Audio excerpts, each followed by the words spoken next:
ہمارے پیارے نبی حضرت محمد صلی اللہ علیہ وسلم نے ولادت کے بعد سب سے پہلی جو غذا حاصل کی وہ حضرت صوبیہ سے حاصل کی۔ اس کے بعد آپ اپنی والدہ ماجدہ کے پاس آتے ہیں اور ان سے غذا حاصل کرتے ہیں۔ ان کے بعد آپ کو حضرت حلیمہ سعدیہ کے سپرد کر دیا جاتا ہے اور شیر خواری کا سارا زمانہ ہمارے پیارے نبی حضرت محمد صلی اللہ علیہ وسلم ان سے دودھ پی کر گزارا کرتے ہیں۔ اور حضرت حلیمہ سعدیہ کے سپرد کرنے کی دو بڑی وجوہات جو میں نے پڑھی، ان کے مطابق عرب کے قدیم رواج کے مطابق آپ بچوں کو دیہات کی کھلی اور صاف ستھری فضا میں پرورش پانے کے لیے بھیجا کرتے تھے، اور جو دوسری بڑی وجہ تھی کہ آپ عربی سیکھ جائیں، وہاں پر خالص عربی سکھائی جاتی تھی۔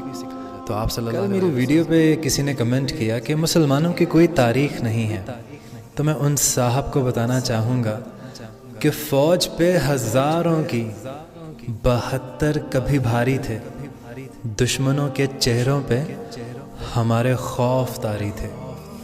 ہم نے کبھی ساحلوں پہ کشتیاں جلائی تھیں، ہم نے اپنے بازوؤں کو تلواریں بنائی تھیں۔ دشمنوں کو کس نے جنگ بدر میں پچھاڑا تھا؟ کون تھا وہ جس نے در خیبر کو اکھاڑا تھا؟ دوستو، اگر ہم سب مذہب کی رسپیکٹ کرتے ہیں تو آپ پر بھی فرض بنتا ہے کہ تمام مذاہب کی رسپیکٹ کی جائے۔ جزاک اللہ۔ تو ہمارے پیارے نبی 21 اپریل 571 عیسوی بمطابق 12 ربیع الاول صبح 4:45 پر مکہ مکرمہ میں پیدا ہوئے۔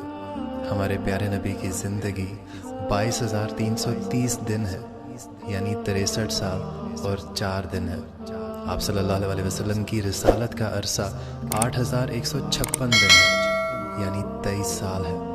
آپ صلی اللہ علیہ وسلم کے دادا کا نام عبد المطلب تھا، آپ کی دادی کا نام فاطمہ بنت عامر تھا، آپ کے نانا کا نام وہاب تھا، آپ کی نانی کا نام برار تھا۔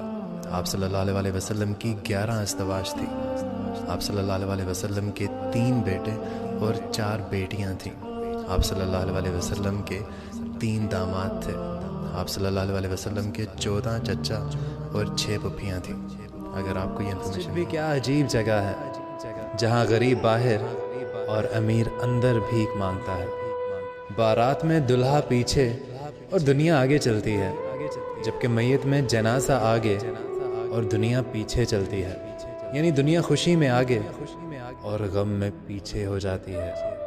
موم بتی جلا کر مردوں کو یاد کرنا اور موم بتی بجھا کر سالگرہ منانا۔ عمر بھر بوجھ ایک کیل نے اٹھایا اور لوگ تعریف تصویر کی کرتے رہے۔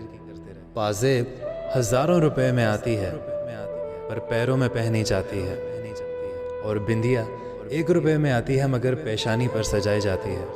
اس لیے قیمت معنی نہیں رکھتی، قسمت معنی رکھتی ہے۔ اور سب سے تلخ حقیقت بتاؤں، شراب بیچنے والا کہیں نہیں جاتا، لیکن دودھ بیچنے والا گلی گلی بھٹکتا ہے۔